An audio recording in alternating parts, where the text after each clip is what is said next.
All right, gang, 66206999 special topics. Cool video here. I don't know how long it's going to take. I have about 20 pages of notes, so that could take anywhere from 20 seconds to 2 hours. I have no idea. If it gets too long, I'll divide this into two different videos. One thing I want to do, I mean, up to now, what you've done, you should be an expert in principal component analysis and factor analysis. Not really, but you should know more than you did, say, a month ago. And also, some of the videos kind of dove into validity and reliability. And this video kind of combines the two major themes that we've looked at recently. Factor analysis and reliability. So, guys, number one, I'm just going to start out by saying that an important use of factor analysis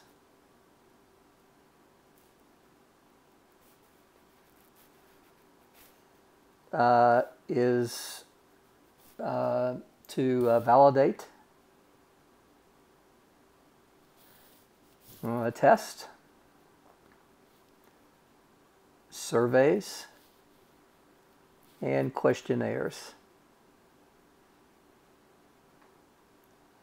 Every time I spell questionnaires, I think I get it wrong, but I think I got that right. So, now, you know, don't lose sight of the goal here. The goal here is not, again, to turn you into an expert on reliability, validity, and principal component analysis, factor analysis. The goal of this class, as I've said many times, is to get you ready for the quantitative research component of your master's thesis. You know, I don't know what you're going to do. You know, as we move forward, what kind of potential research questions you're going to pose to me, and you know, which ones I'm ultimately going to approve. But one thing I know for sure is that in almost every single master's thesis that we'll do, in some way, shape, form, or fashion, a test, survey, or questionnaire will be used and implemented in the study. So, you know, this is something, you know, I can't tell you what kind of statistical procedures you're going to use, whether you use logistic regression or multiple regression or MANOVA, MANCOVA. You know, we just don't know yet until we formulate our research questions. But this is one part of the 6610, 6620, and for some students the 6999 part. That's something that you know, every one of you will most likely encounter in your master's thesis. So, guys, let's just summarize a little bit. What exactly is reliability? Essentially, you know, we can address this question by kind of another question. Can our instruments, let's just say instrument in this situation, be interpreted across different situations?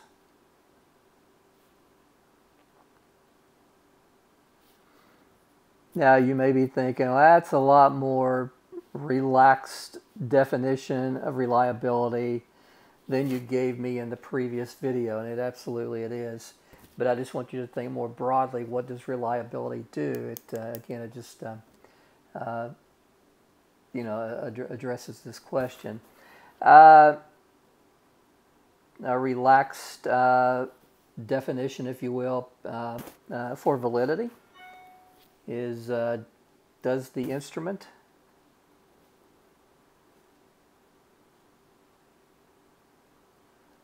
measure what it sets out to measure? And I've had experience with this a lot at Shawnee State University, and especially with dealing with placement tests. We can actually kind of show that our placement tests are extremely reliable, but in terms of validity, is our placement test really measuring what we intend it to measure? And I think some of the placement tests that we've created over the past 20 years, especially the in-house pencil and paper placement test, I don't think that they have. I don't even have to think that they have. And actually, I know that I know they didn't. So, guys, back to reliability. That's going to be pretty much the focus of this video. When we talk about an instrument being reliable, essentially what we're saying is that a student should get the same score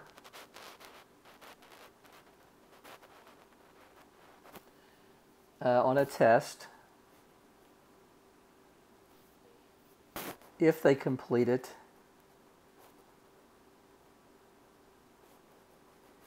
at two different points in their lives.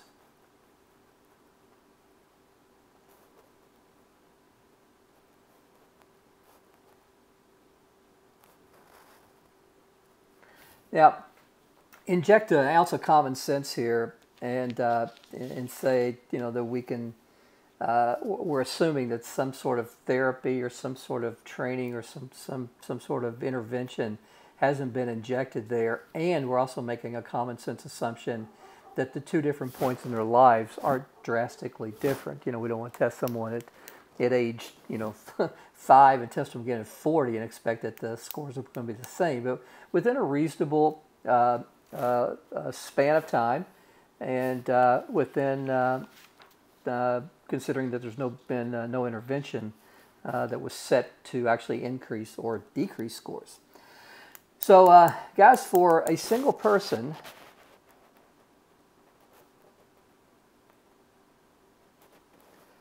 the best way to think about reliability is, again, to think about the reliability across one particular person, is to think about the test-retest situation. And that's something we run into a lot. And in fact, some of your assignments will probably have us going down that road of a test-retest.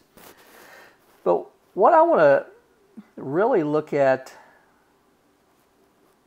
more in this video, and I'm going to highlight this by saying an extremely important issue, is can this be seen across two people too?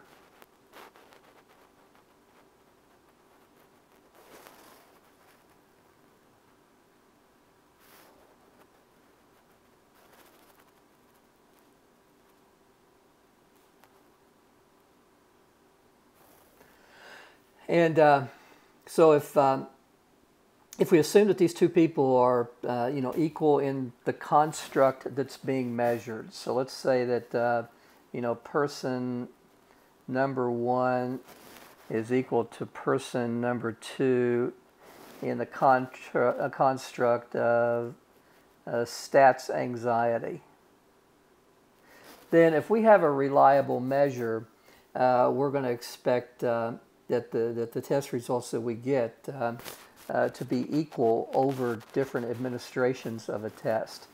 Now, the process, as I will tell you, this video starts out a little lame, not really lame, but a little bit boring. It picks up pretty drastically here in just a second, so just bear with me. We would look at what's called a split half reliability. And in a split half reliability, the general idea is, first of all, we split the test. I'm going to put that in quotes, into two halves. And, one way we may do that is the first half, we're going to have questions 1 through, say, question 20. And the second half, we could do the question 21 through question 40. So assuming we have a 40-question instrument, we may end up splitting the test into two halves like this. We could also split it where we go, question 1, question 3, question 5, question 7, up to question 19. So all the odd number questions for the first half and all the even number questions of the second half. There's really no rhyme or reason what we would do there other than we just want to think about being able to divide the test into 2 halves. Now, what we would end up doing there is we would end up collecting data.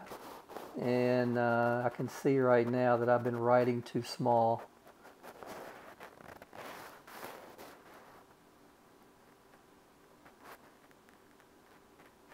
So I'll try to...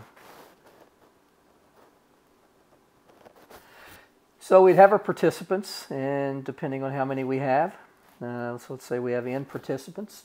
And so participant number 1 will get a score on the first half, and they'll get a score on the second half. Participant 2 will get a score on the first half, same thing, and this will happen for the last participant. Well, in essence, what we do is we create a new data set, if you will, and we look at the correlation of the first half with the second half. So if we have reliability across participants, we would expect the correlation between the split halves, if you will, to be greater than 0.70. So again, if we have reliability across participants, we would expect that the correlation of the group of scores in score 1 and the group of scores in score 2 should be reasonably high. And I would think reasonably high in this situation would be about 0.70 or higher. Now, there's a dilemma here. And the dilemma is pretty obvious, isn't it? There are multiple ways to split our questions into 2 halves. So that's dilemma number 1. And dilemma number 2 will certainly vary across this selection. Now that's really nothing new to us in statistics because we expect variations in the way that we collect samples. But if you're trying to tap into a true split half correlation, at the end of the day, which one do you choose? Well, luckily for us, something that we ran into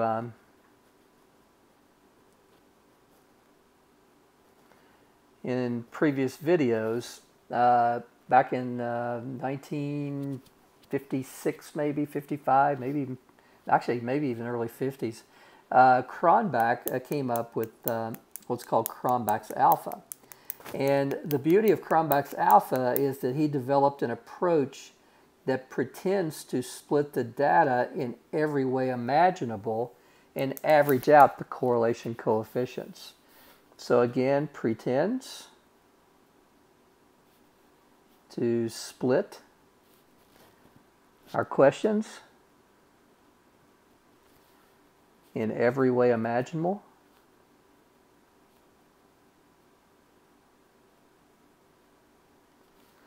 And averages out the correlations. All right, pretty clever approach that he actually came out with. Guys, Cronbachs Alpha, I'll tell you, is by far the most commonly reported measure of reliability in research today. I'm currently serving on 2 doctoral dissertation committees right now. And the major problem, I think I mentioned this in an earlier video, so excuse the redundancy, but I just want to make it, I want to make a point, is why I'm repeating it. The major point that their major issue they're having with their studies deals with internal consistency, the reliability. One of my students is using an instrument that's been proven to be internally consistent. But with her sample, she is not getting measurements that that measure up, if you will. I think the literature shows that the instrument she uses has a Cronbachs alpha of about 0.88 or 0.86, and she's getting a Cronbachs alpha for her participants of about 0.58. So we spent many hours together and many pages in her dissertation explaining why this is actually the case. And actually I'll address that later in this video at a place where it's going to make more sense. Well, gang, alpha is extremely easy to calculate, even though this formula may drive non-mathematicians or non-math majors crazy. It shouldn't for us.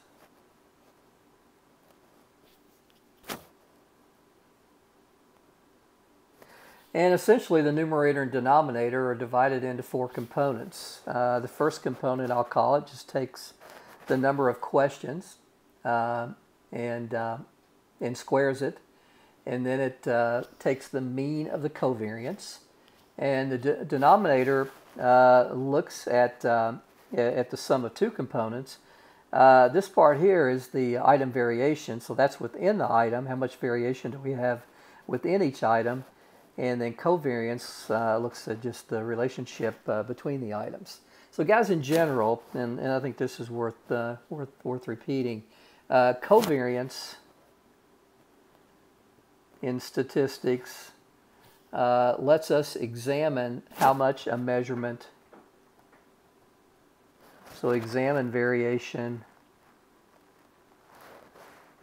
across variables. And variance, on the other hand, examines variation within a variable. Okay? So, again, variance is within the item, and covariance is variation across the between 2 items on a scale. But guys, what we end up with here, our goal is to assess all items with all items. So guys, the solution here is going to be what we call the variance covariance matrix. And guys, from from this, those of you that have been with me all along, if you think back to Math 5500, the variance covariance matrix played a very important role in finding standard errors for our beta coefficients. It's kind of a good way to think about it here too. In that the variance, if you remember, what happened is the values in the diagonal. If we took the square root of those, it actually turned out to be the standard error of the betas, and then the off diagonal actually looked at the covariance between our beta coefficients. Well, same idea here with the on diagonal and off diagonal conversation, I guess. The diagonal elements give us the variance of the items.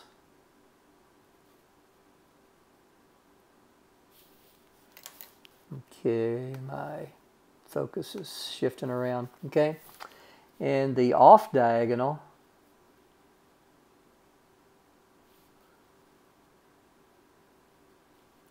obviously give us the covariance. And the covariance is between pairs of elements. Now we're going to use R to find all this, and so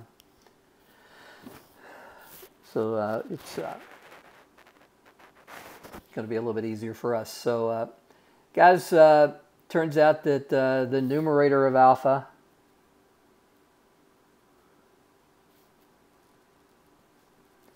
is comprised of two components.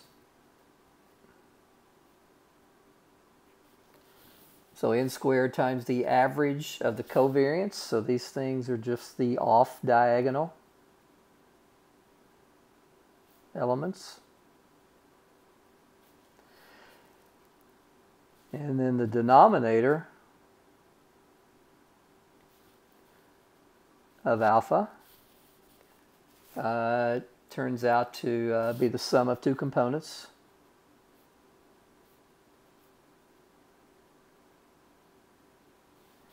And obviously those components are the item variances, which are on the diagonal, and the item covariances, which are on the off diagonal. So you might think of the denominator as just being kind of the sum of everything.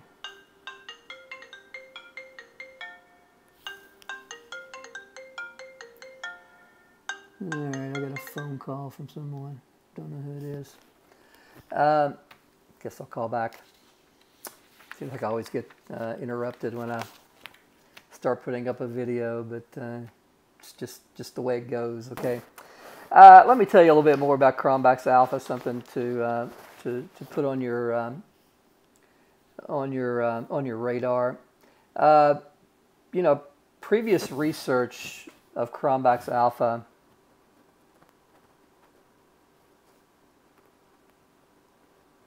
will lead you to believe some stuff. And first of all, it's going to tell you that, first of all, that as long as alpha is greater than 0.80, then we have an acceptable level of reliability if we're dealing with a cognitive scale.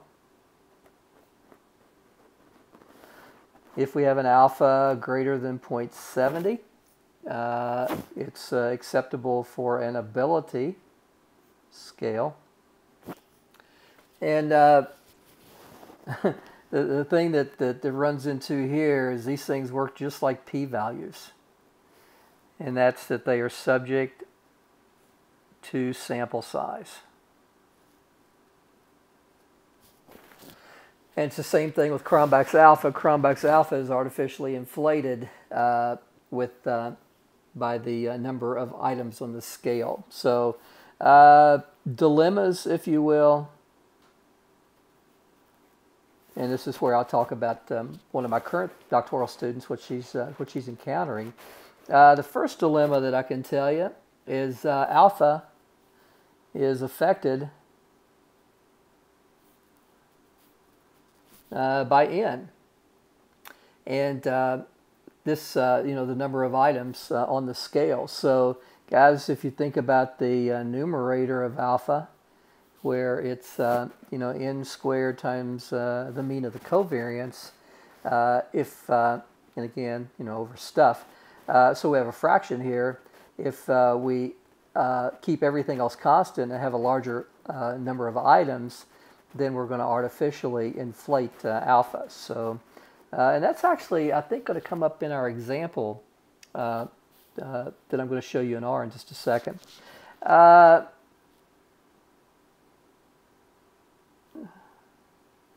Unidimensionality. I hope I spelled that right. It's kind of like supercalifragilisticexpialidocious. Unidimensionality. And what this would be is if only one factor evolved from, you know, out of our principal component analysis, then, you know, alpha is not appropriate. All right, so if we have subscales, then you know, alpha is going to be applied to the subscales, as I'm actually going to demonstrate in this video. So guys, just laying the framework, trying to get you kind of ready for some pretty cool stuff coming up here in just a second. The third issue is reverse phrasing.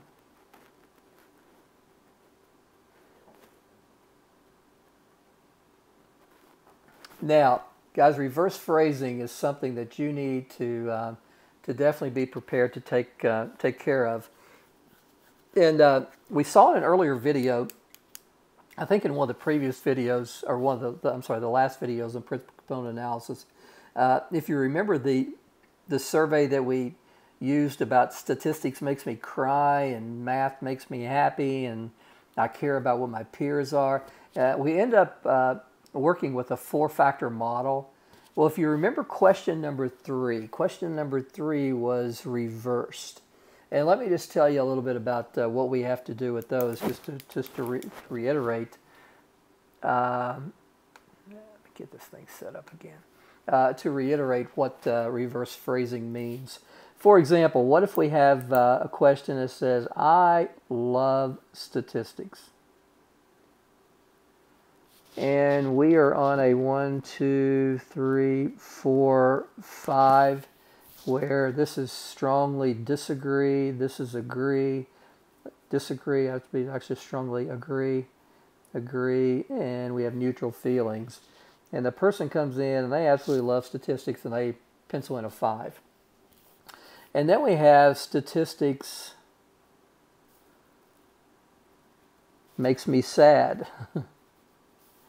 And again, 1, 2, 3, 4, 5 here. And they put strongly disagree. Well, you have to tell Cronbachs Alpha when you're, well, actually you don't have to tell Cronbachs Alpha, you have to make the adjustment to where the strongly agree or strongly disagree is consistent in measuring an underlying construct.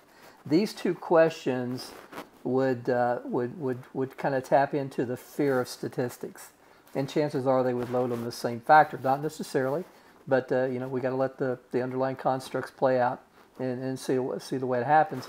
But chances are these would load them the same construct.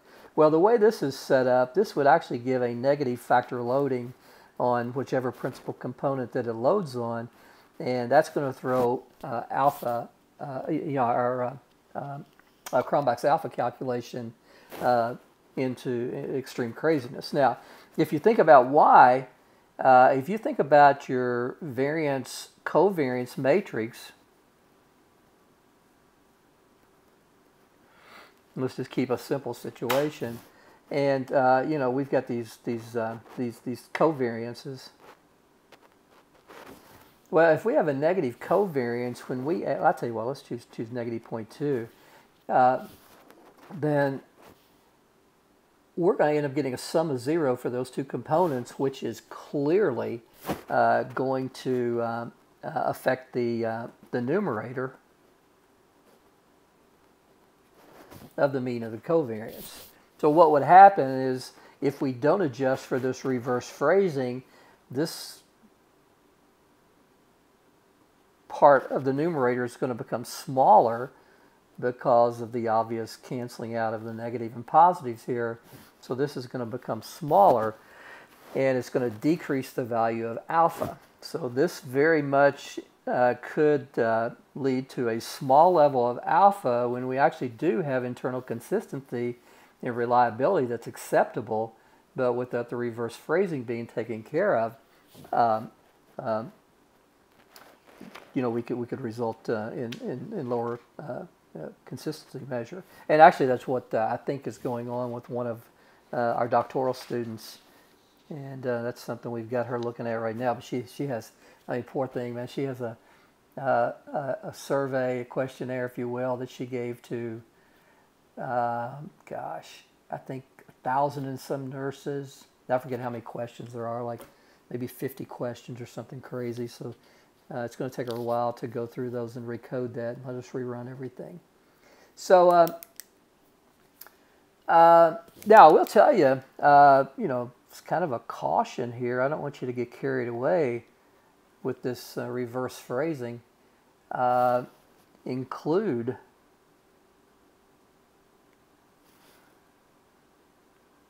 reverse phrasing in every survey or instrument, because it's the best way in the world to reduce response bias.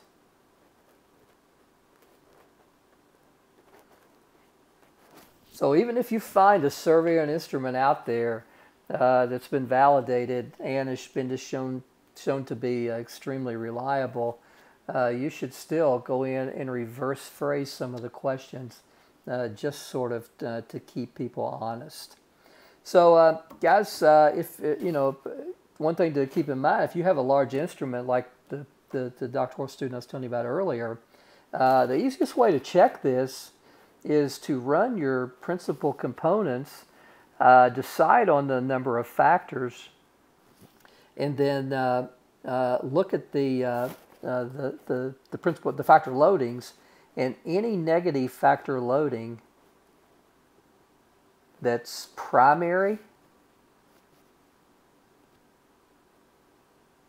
and I'll point this out in the example in just a second. This will indicate to you that you have an issue of reverse phrasing, and you need to take care of that before running not necessarily PCA and factor analysis, but you need to take care of that before you run any type of Cronbachs Alpha, because of the impact that that's going to have on the averages of the covariances. All right. Guys, obviously that's going to result in the numerator being smaller, because it's going to reduce the average of the covariances, which is going to make our alpha smaller, and so on and so forth. Now I'm going to do my best to draw a swoosh. Well, that's actually horrible, isn't it? All right, anyway, gang, let's do it. Let's get out of here. Let's go over to an example that we just left with the R survey, and let's take a look at some stuff. All right, gang. First of all, we've got this R survey. Let me make it big enough to where you can actually see it. And you can see the question number 3 is the one that I had recoded in a previous video. So this is the data set where there are 23 questions, and it's across, I think, about 250 or so.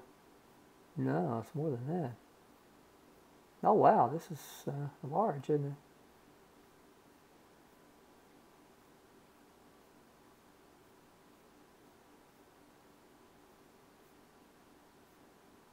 Well, I had no idea that this was such a large data set, had this many subjects. I don't know why I even care, but I do. All right, gang, looks like we have about 2,571 subjects that have taken a questionnaire over 23 questions. So, guys, as a review, let's get out of this and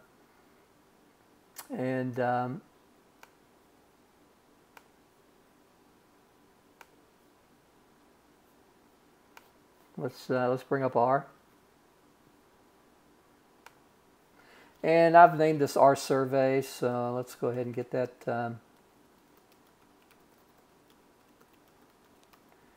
brought in as data. Now, some of this is just going to be a little bit of review at first, but then we'll get into some other stuff.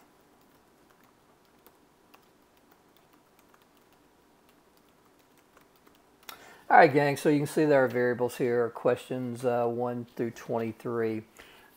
Something that is really helpful here is make sure you don't have a column of like IDs. Something we can take care of, but it's just kind of better if we don't. So, gang, we're going to need a couple of packages. If you should have installed these by now, but just in case you haven't, you'll have to go install packages. So we're going to need psych.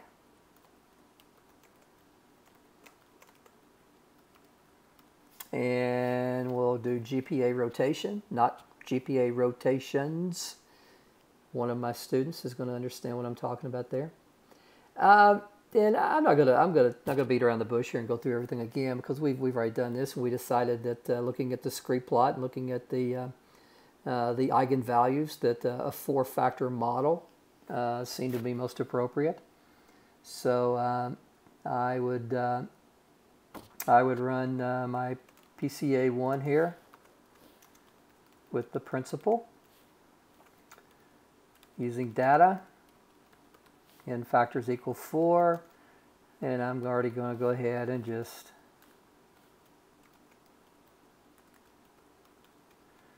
implement a Varimax rotation.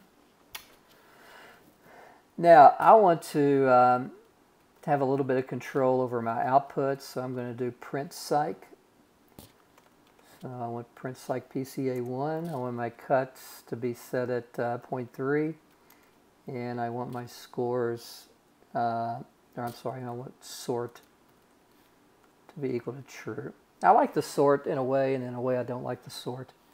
So guys, when we do this, we're going to see that we get the following, and we can see with the 4-factor model that we explain right at 50% of the variation that all 23 questions assume. Now, let me point something out, and I'm not sure I pointed this out earlier. The principle of the purpose of principal component analysis is to test maybe a claim. In other words, maybe we want to test that 4 factors does indeed do the job with these 23 questions. That's where we come down here with the MLE.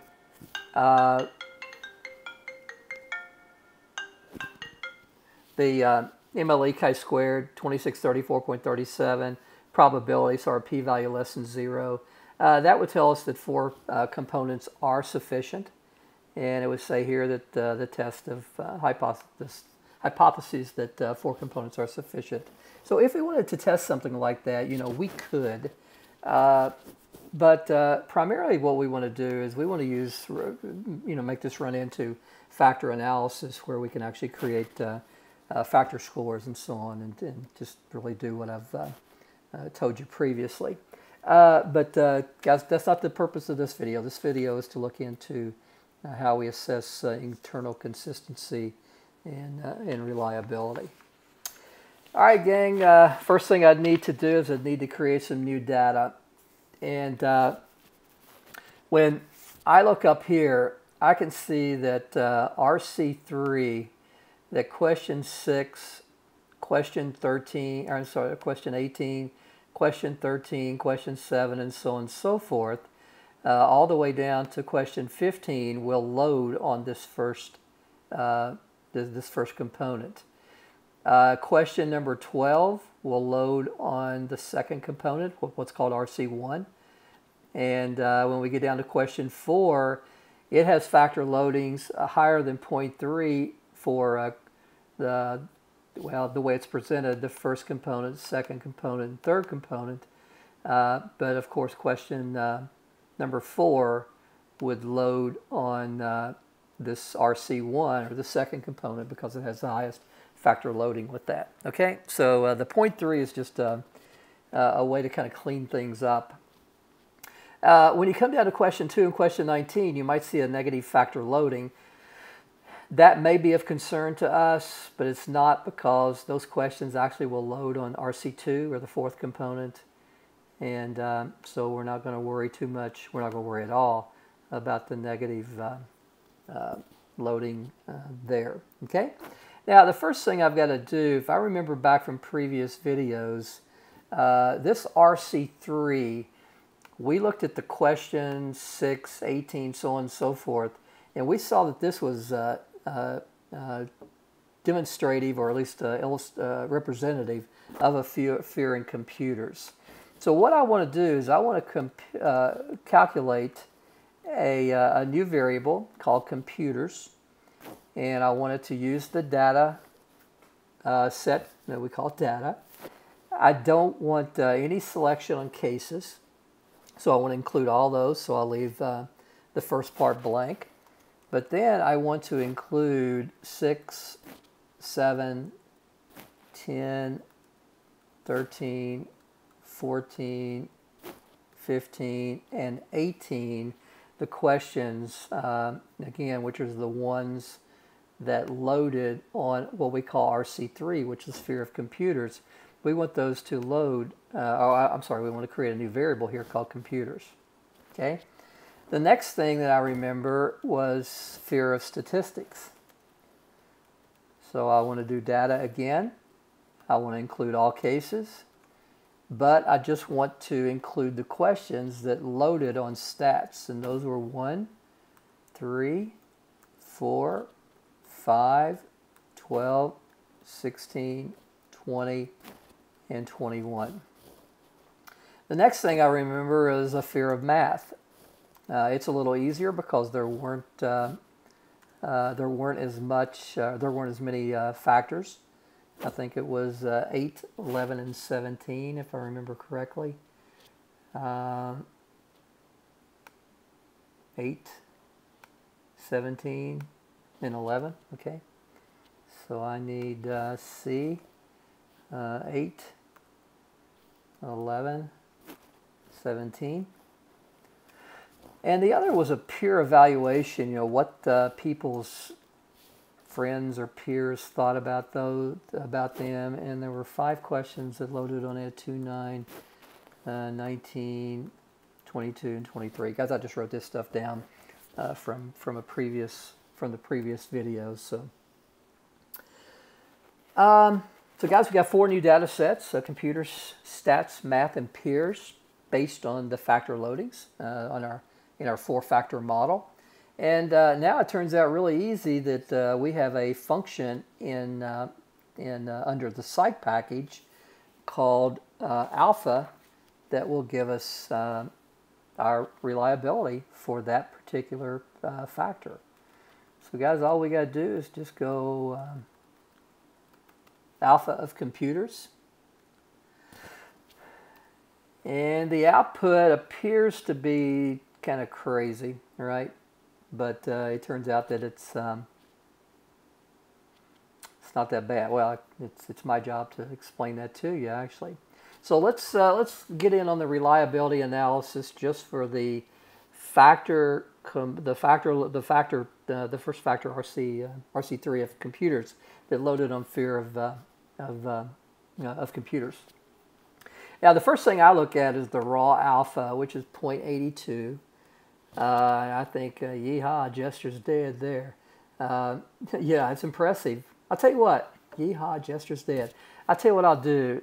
If you can tell me what movie that comes from, the first person that emails me correctly with the answer, with the movie that phrase comes from, I will give you 10 extra points on your midterm exam. And I've already averaged the 2 scores, so you'll get 10 extra points on the average score.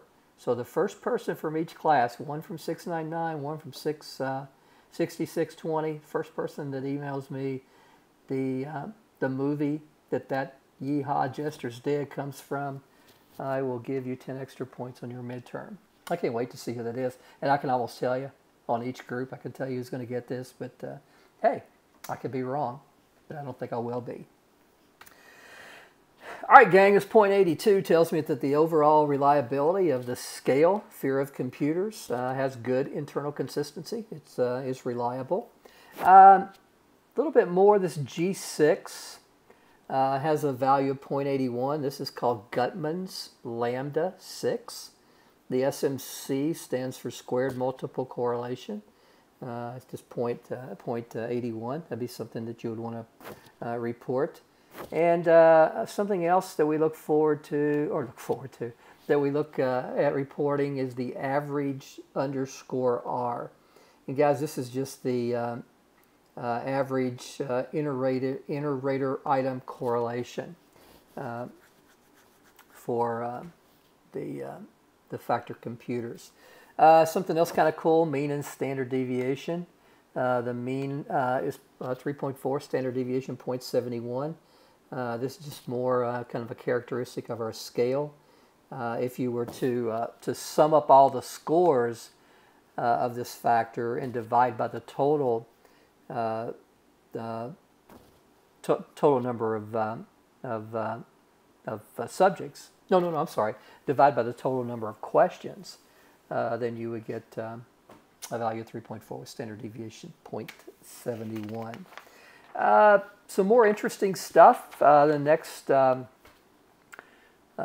sentence, or the next line, we get our 95% confidence interval for alpha, 0.82. So this value will always be in the center of your interval for obvious reasons. So we can say here that with a 0.95 probability that the that Cronbachs alpha is contained in the interval 0.8 to 0.84. I think the most impressive stuff, I don't know about impressive, but the stuff that we're definitely going to want to take a look at if our, for example, if our correlation, if our Cronbachs alpha would happen to be low, is we might want to tap into this reliability if an item is dropped. Now, what I would look there, this raw alpha tells us that if question 6 were dropped from the reliability analysis, that the internal consistency would drop from 0.82 to 0.79. Same thing for question 7. Question 10 has no effect on the Cronbachs alpha, because if it's omitted, then Cronbachs alpha will stay at 0.82, just like it is. And kind of a rule of thumb, what I look for here is I go to the upper bound of the 95% confidence interval for Cronbachs alpha. And I look down here to see if any of these items, the deletion of that would improve the alpha, the Cronbachs alpha above 0.84, even at 0.84. Now, let's say, just for example, let's say question 8 loaded at 0.85. So if I'm sorry, this is question 18. If question 18, let's say that value that is highlighted there was 0.85, then that tells me that if question 18 is deleted from the factor that the internal consistency reliability would improve to 0.84. Now, as it is, it says it would decrease to 0.79, but I'm just giving you a case for what if it was 0.85. Then that would be pretty strong evidence for me. It's a pretty strong reason for me to consider deleting question 18. But we'll talk about that a little bit more in just a second. So guys, the thing to look at, first of all, look at these values, make sure that they're all kind of close. And secondly, make sure that none are at or below the upper bound of the 95% confidence interval. Oh, I don't know. I mean, we get the same, I've already defined these for the overall factor, and they work the same way. It's just if the item is deleted. Gang, let's come on down and look at the item statistics. The one that I concentrate on here is the raw R. And the raw R is the correlation between the item and the total score from the questionnaire, survey, or test. Now, stop, I know sometimes words come out and like, I don't know what he means by that. Well, let me explain what I mean by that. If the correlation between question 6 and the total score from the questionnaire is 0.75. So the correlation between this particular item and the total score is 0.75. Now, think about the statistical dilemma that we put ourselves in there. We are including question 6 in the total score from the questionnaire, but then we are calculating a correlation with that particular item with a total score that was calculated with that particular item. So, guys, even though I focus on this first and look for large values, values that are kind of out of whack, what you would want to do a measurement that you could depend on more is called R drop. And what R drop does is it drops question 6 when it's calculating the total score from the questionnaire, and then calculates the correlation between question 6 and the sum of the scores of all the other question. So you don't get that interdependency deal that the question was, that the correlation is between a particular item and a summary statistic that the item helped produce. I hope that makes sense, and I think it should. So for that reason, I would always focus on the R drop. And, you know, really I'm just looking down here. Is anything out of whack? Is anything low? And question 10, you know, a little concerning. But I really wouldn't worry too much about R drop unless you had something below 0.30 or close to 0.30. Granted, 0.40 is getting close, but I typically don't worry too much about that until a correlation is below 0.30. And if you think about back when we started this crazy mess, we looked at correlation matrices, and you know, our focus on low correlations had a kind of a threshold of 0.25, 0.3, something like that. Something else kind of cool is our missing response frequency. We have a fabricated data set here, so we have no missing data. But what this just tells us, remember that the responses on each question were Likert scale. 1, I think, was strongly agree, 2 was agree, 3 neutral, and so on and so forth. So for question 6, 6% of the people, respondents, replied strongly disagree. 10% of those of question 6 were disagree, and 27% for question 6 were strongly agree. So that just gives you a little bit more item analysis. That's just kind of cool. Now, gang, if you run into something here that gives you reason to believe that a question should be deleted, that it's affecting the internal consistency of your questionnaire, more specifically with what we're doing here, it's impacting the internal consistency of the factor, then you may want to delete a question. Bad news about that is if you run into that situation where a question is deleted because you think that it affects the reliability, and that's often the case, you got to start all over. You got to go all the way back to your principal component analysis, run a non-factor model, try to determine the number of factors that you want to pull out. Sometimes the factor loadings are different. Usually they won't be, but sometimes they are.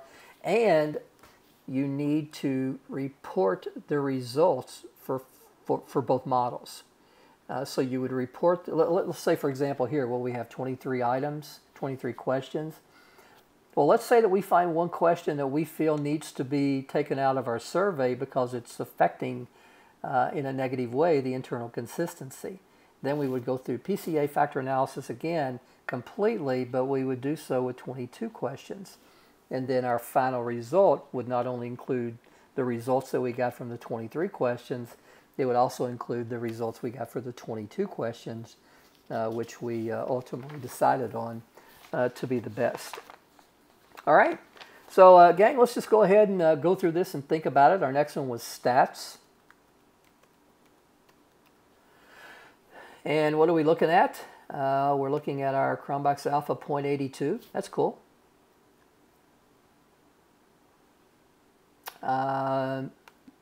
Same confidence interval.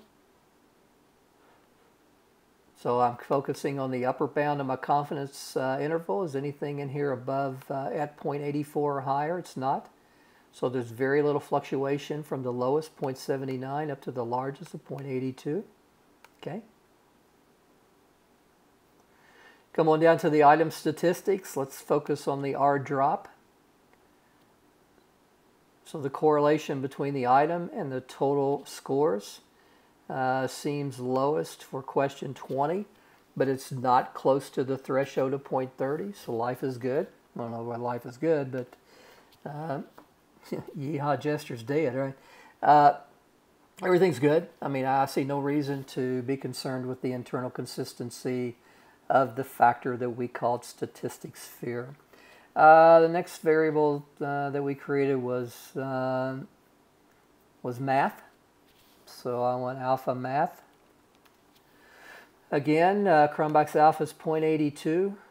Our lower and upper bound, the 95% confidence interval, changed just a little bit. So when I look at my raw alphas for the reliability, if an item is dropped, I'm focusing on 0.85.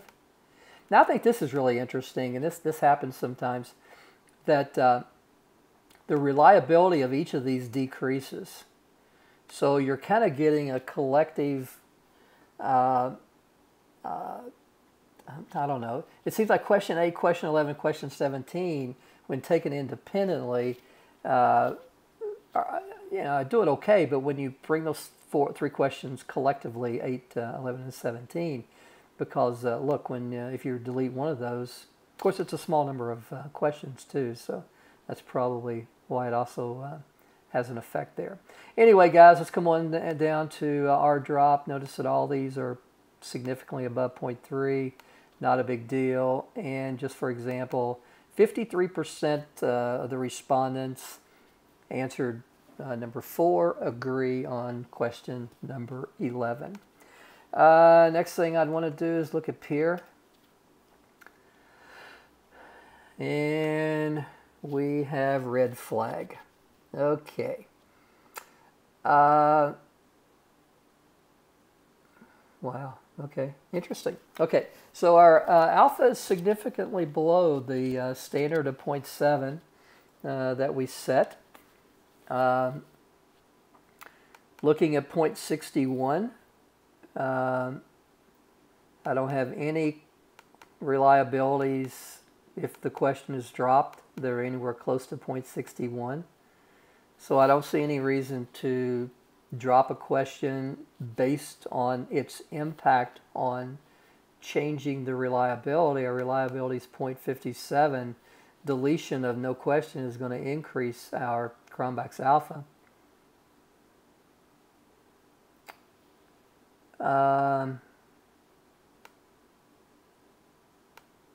Okay, nothing going on there. Oh, interesting. Look at this line right here. If we drop, or we look at the correlation between question 23 and the total sum of the scores for this factor, the correlation is significantly below 0.3, as is question 19.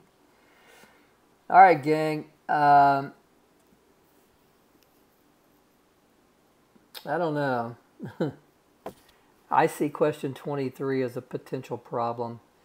And I'm not going to rerun without question 23, but if this was a master's thesis where the stakes are high, you would definitely be running a new analysis without question 23. Seems like something's going on there, and I think if we delete question 23, our alpha isn't, our Cronbachs Alpha isn't going to drop that much, but this R drop right here would lead me to believe that we should probably rerun the analysis with question 23 omitted. So guys, in conclusion, we have a 4-factor model. In terms of internal consistency, I would rethink the peer evaluation subscale. Not really sure how reliable this instrument is in assessing peer evaluation. For example, we may want to completely get rid of question 2, question 9, question 19, question 22, and question 23, and agree that our instrument is really only reliable in assessing 3 underlying constructs or 3 underlying components. And that's statistics sphere, computer sphere, and math sphere. But before I did that, I would want to delete question 23, give this thing a second chance at a 4-factor model, and work from there. But I am betting that when 23 is deleted, that we don't get, yeah, that's 0.57. If 23 is deleted, yeah, I'm strongly considering, I really think that the best thing to do here would be to search to just really just kind of throw our hands up and say, in terms of the internal reliability, internal consistency, from subject to subject, we can't differentiate this underlying construct of peer evaluation. I think our instrument day in, day out, from student to student, does appropriately differentiate. It does contain, a measure of internal consistency that I'm pleased with for measuring statistics sphere, math sphere, and computer sphere, but I'm not convinced that it is a reliable measurement on peer evaluation. And even as I'm saying this stuff, I'm starting to second guess myself. All right, guys, once this is done, what you'll do is you'll report, remember the write-up that I gave you. I gave you a table of values. We looked at the factor loadings. At the very bottom, we gave the eigenvalues for each factor, and we gave the percentage of variance that each factor explains. Below that, you would actually want to do a Cronbachs Alpha, present Cronbachs Alpha for each of the components. So guys, I don't know how long I've gone. I think I got finished with this a lot quicker than what I thought it was going to take. So guys, what's next is you guys are going to have a big old whopping assignment, and I'll try to get that posted either maybe well, I'm not sure. It's going to take a while to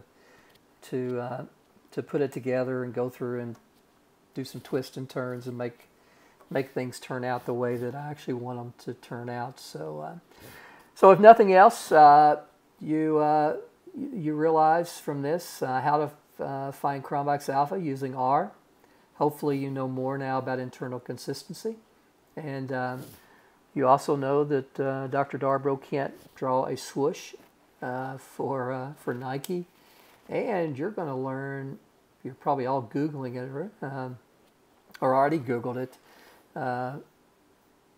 what movie the phrase comes from. So, guys, I'm done. Have a good one. I'm rambling.